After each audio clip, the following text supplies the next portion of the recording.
po ninyo, aking pong tinututulan ang naging pasya na makontempt si Pastor Kibuloy. Naku partner ha? Ano? Oo, so hindi lang si Senator Robin ngayon ang halata? Hindi. Sorry naman. Halata? Kala ko halata. Ang humihiling na wag nang ipa-cite in contempt si Pastor. Sabi nga rito sa balita, magtutulungan sina Senator Robin Padilla at Senator Amy Marcos upang i-overturn o baliktarin ang motion na i-cite in contempt at pagpapaaresto ni Senator Risa Hontiveros kay Pastor nga. Sabi ni Senator Marcos, nakausap na sila ni Padilla, ni Senator Robin, at nakasundo nga sila na lalagda para maiatras ang nasabing motion ni Senator Hontiveros at sisikapin nila na makakuha ng 8 boto para hindi maituloy ang citing contempt kay Pastor. Sinabi ko na, di ba, na-trauma na ako sa pirma. Allergic na ako sa pirma. Tantanan na ako sa pirma. Ayoko nang pumirma lang, maski ano muna. Pwera lang dun sa Committee on Women. But do you support? Okay, maraming salamat. I don't know, kasi konti lang ang member pala. Iilan lang kaming member eh. 40? There's so few eh. Yeah, there's so few of us pala. Ang late pala ng committee. She's there. Sorry. Cynthia and Mark are here. Bongo is here. I'm here. Who else is here? I'm here. I don't know. 5. Ilang kami? Yeah. Padilla, 3 pa lang. Sana. Oo. Tapos 2 sino bilyar pa? po. Sana, ewan. Sana, hindi ko pa alam eh. Hanggang hindi pa pumipirma, hindi pa kami kompleto. Membership. Pero mag-e-effort kami.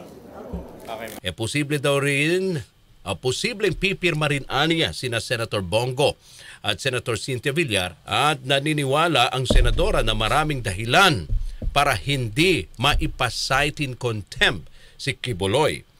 Una, ang nakabinbin itong reklamo sa Kamara at mga kaso nito sa Korte. Dagdag pa ni Senator Amy, dapat ipaubayan na lamang ito sa Korte ang mga reklamo. At huwag na sana itong apihin. Maaring baliktarin ang majority ng mga miyembro ng komite sa loob ng 7 araw. Kung pwedeng gawin yun. Pag siyempre, gano'n naman eh. Di ba? As a rules. Pag majority ang nagdesisyon, pwedeng mangyari. Pabaliktad. Oo, kung ano yung mga order gusto, of contempt. Kung ano yung gusto nilang mangyari. Giniit naman ni Senator Francis Tolentino na dapat mahingan muna ng paliwanag si Kibuloy bago ito maipa-cite in contempt. Tulad na lamang ng ginawa noon sa kaso ng Farmally. Kung saan anya at tatanungin, dapat din payagan ng Senate Committee on Women ang pagharap ni Pastor Kibuloy sa investigasyon sa pamamagitan ng virtual. Bataan Police Force. Ayaw na mag-participate yung constitutional rights na are being violated. Ito ba yung tamang argument na resource person, considering na nasa first charge pa lang investigation Hindi ko alam yung kanyang dahilan. Sabi ko hindi ako member ng committee kaya hindi ko na natutukan yon. But then again, kung may karapatan ng Senado to enforce a measure that would allow compulsion yun compulsion yung pagdadala dito, may karapatan din yung i-compel. If you've been following the consecutive hearings of Donald Trump, dating presidente na yon, so ganun din yung iba't iba yung procedure So kung ako yan, nahayaan kong mag-hearing in camera, tawag doon, pumunta doon yung committee kung nasaan man siya, o doon mag-hearing, o kaya i-allow na virtual, nandun lang yung committee chairman. So, that kung ano yung panganib na pinangangamba niya, mapapawi yon.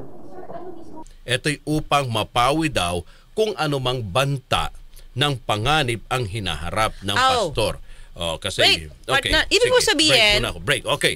Ibig sabihin dyan sa sinasabi ni Senator Francis Tolentino, okay siya na dapat pumunta si Pastor Quiboloy kahit virtual? Yes. Yun ang kanyang rito, partner. So, di kailangan na personal. Ang kanyang punto. So, oo. Okay. Oo. At kahapon nga, yun hiniling, di ba, ni Senator Risa Ontiveros ang pagpapaaresto ng Senado kay Pastor Quiboloy matapos hindi nitong pagdalo sa investigasyon ng Senado sa kabila ng pagpapasapi na rito. Okay. No, Sa partner, okay. ibig mo ba sabihin, wait lang, nag-request na ba si Pastor Quiboloy na virtual? Meron ba siyang request for a virtual? Well, as far as I'm concerned, Okay.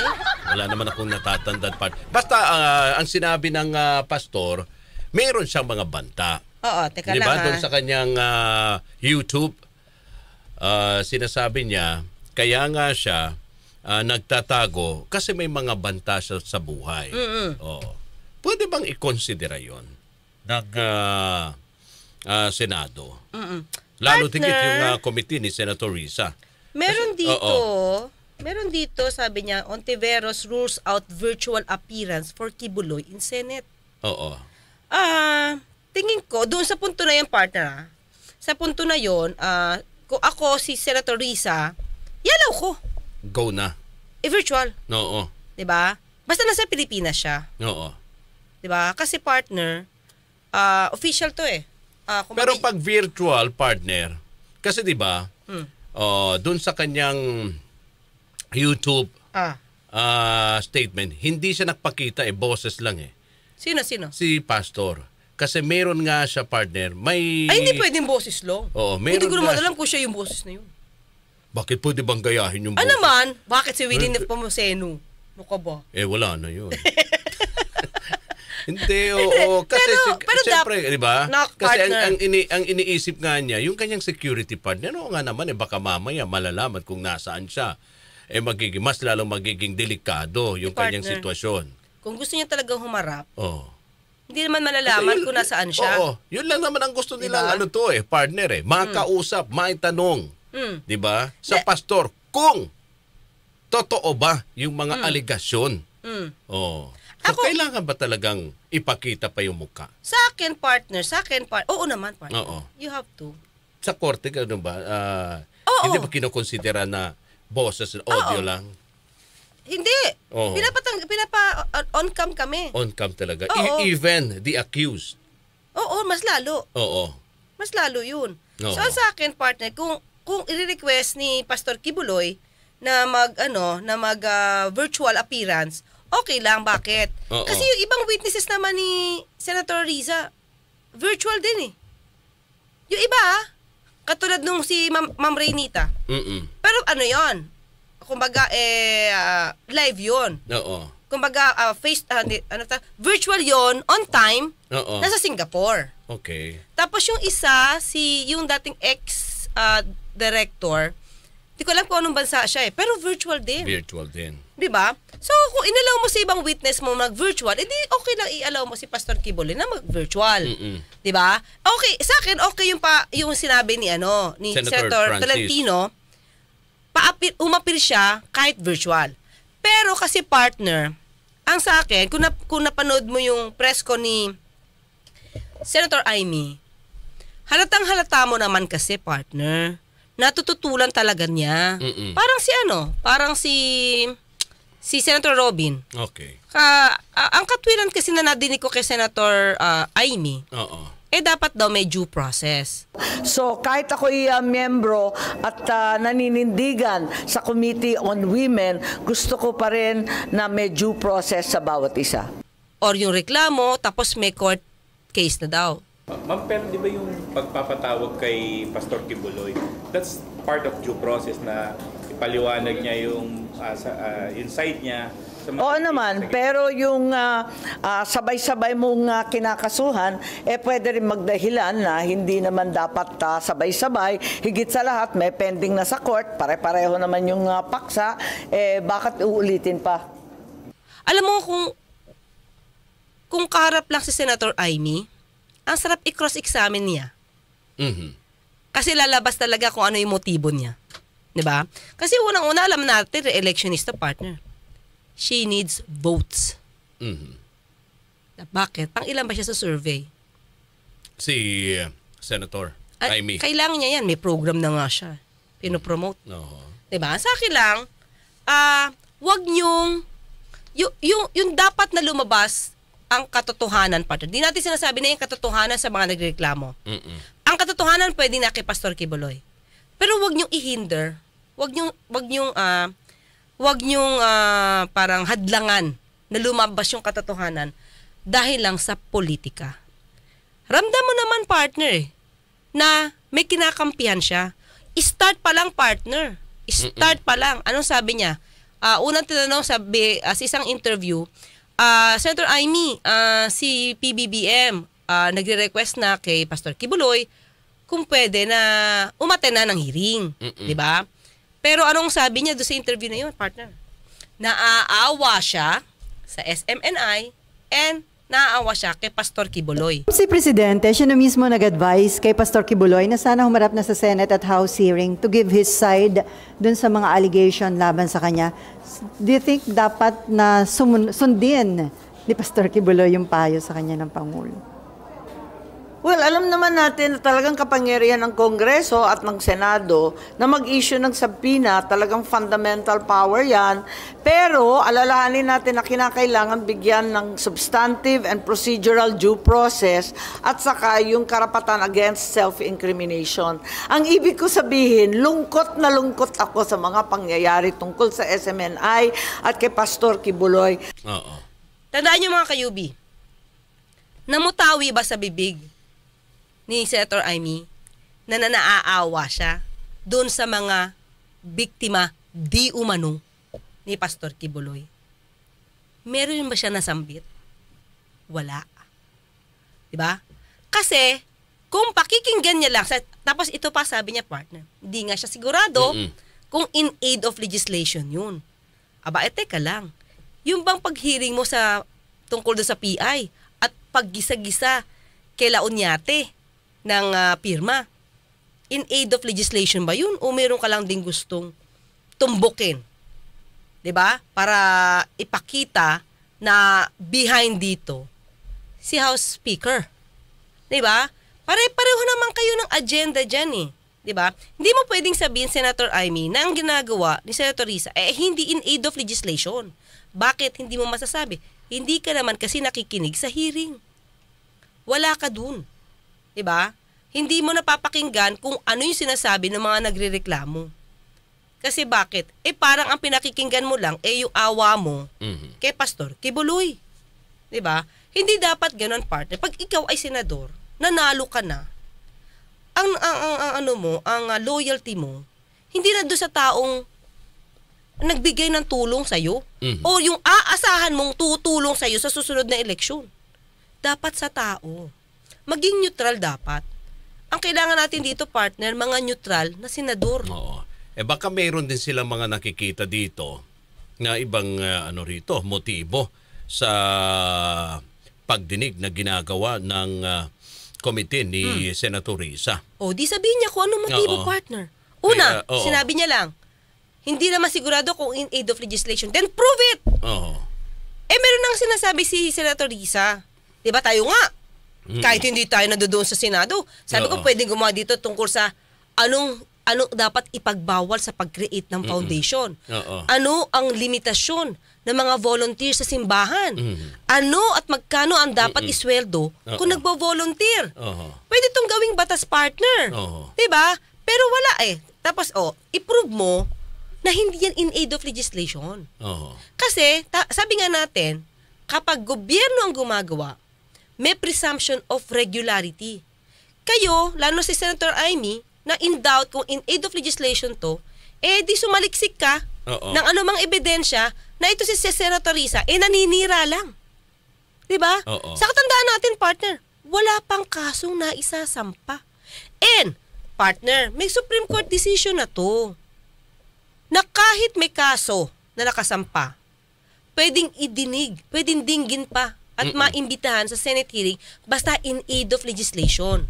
Ang dapat kasing gawin ni Pastor Kibuloy at ng mga abogado niya, partner, sinabi na natin to. Punta sa Supreme Court, tapos doon sila magpahayag at humingi ng desisyon na itong ginagawa ni Senator Risa ay hindi in aid of legislation. Tuusin natin, yung nasa korte at yung nasa Senate, halos pareho ang paksa, no? Sabihin na natin, iba yung sa Congress. Ang problema, ang Senate, hindi naman prosecutorial body. Parati tayo in aid of legislation.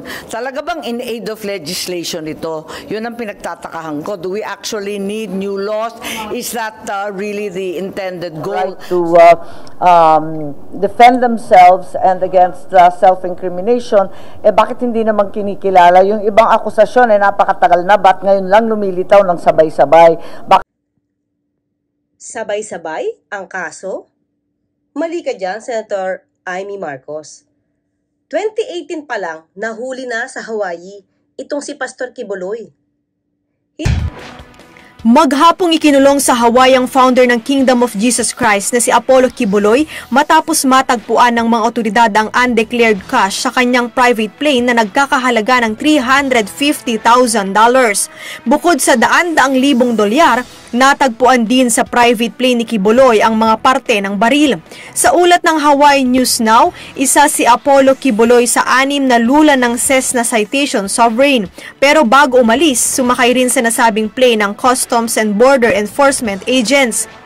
At batay sa mga dokumento sa korte, nakita nila ang undeclared cash na lahat ay $100 bills na nakatupi ng maayos at inilagay sa loob ng medyas at saka isinilid sa suitcase. Nakita rin sa loob ng private plane ni Kibuloy ang mga parte na maaring i-assemble na military-style rifles. Isiniwalat din ng isang miyembro na umano ng Waipahu Church na ayaw ipabanggit ang pangalan na nagtungo sa Hawaii si Kibuloy para sa isang concert. Lulan din ang nasabing plane ang nagngangalang Felina Salinas, 47 taong gulang na mula sa Makakilo. Si Salinas lamang ang tanging US citizen na lulan ng nasabing plane. Inaresto si Salinas matapos aminin na mayroon siyang bahagi sa undeclared cash na natagpuan. Sa ilalim ng federal law, ang sino man na may dalang mahigit sa $10,000 sa labas ng bansa ay kinakailangang ideklara ito. Batay sa complaint, $40,000 lamang ang idineklara ni Salinas at hindi ang buong $350,000 na narecover. Sinapulang siya ng kanyang assistant or kanyang pinagkakatiwalaan na si Felina Salinas, na kalaunan ay umamin na yung perang nakuha sa kanyang Cessna plane ay kay Pastor Kibuloy talaga. That's 2018. Hindi ba naglabas na rin ng FBI ng Most Wanted laban kay Pastor Kibuloy noong 2020? Tandaan natin, 2019 nag-file ang unang di umanong biktima ni Pastor Kibuloy sa Davao. 2019 yon. At ito ay dinismiss noong 2020. So ano ang basihan mo, Senator Amy Marcos, na sinasabi mong pinagsasabay-sabay itong mga reklamo laban kay Pastor Kibuloy? Matagal na ito. Hindi lang ninyo pinapansin. Naman may nasa likod ng lahat na ito. Kaya gusto natin bigyan siya ng pagkakataon, higit sa lahat. Ang pagkaintindi ko, meron na rin mga kaso na pinila sa korte. Kaya't siguro huminahon tayo at wag naman natin na inaapi yung tao. Oh no! So hindi pwede si Senator Amy lang mag-decide dito na hindi ito in aid of legislation. Tapos sasabihin mo na tututol kayo sa subpoena and at the same time tututol kayo do sa pag-issue ng warrant of arrest. Well, I think there's been an effort to come together to a decision. Unang-una, yung pag-issue ng subpoena, sinabi na namin na talaga hindi kami sang-ayon sa ganun. Dahil kinakailangan nga, alamin muna natin lahat ng kinakailangan alamin. Pero sabi nga sa kanya, partner, bakit to sa Socorro? Sino yun? Si Commander Aguila. Sino? Yes. Oo, tama ba? Diba? Commander- Senyor Aguila. Senyor Aguila. Dumating pa yan, partner. Dumating pa sa hearing. Oh, yun. Ano bang nangyari doon sa... Ayaw nila kay nung Command- nadidinig. Oh, Nasagot. Anong nangyari na doon? Contempt, kulong. Oh. Ito nga, hindi pa dumarating. Tapos ganyan kayo kaprotektado. Diba? Defender, protector. Wag naman ganon. Hindi naman natin sinasabi na bias na tayo against Pastor Kibuloy. Ang sa atin lang, partner, maging balanse kayo kasi mga senador kayo. 'Di ba? Ito pa sabi niya, partner. Mag-e-effort siya. Mag-e-effort sila, maybe it's Senator Robin. Mag-e-effort sila. Kami ni Senator Robin talagang pipirma. Nagkasundo kami kagabi na pipirma kami para paatras itong contempt order kasi parang hindi naman siya tama at sa palagay ko sasamahan kami ng iba pa naming grupo, si Senator Go, palagay ko, no? Sino ba kami? Teka muna. Senator Go, Senator Cynthia, ako. Pero hindi pa yata kami umaabot ng kinakailangan na 8 votes o 7 votes para ma-withdraw yung contempt order. Pero mulat sa poll talagang tutol ako sa pag-i-issue ng subpoena. Para makuha yung votes, majority.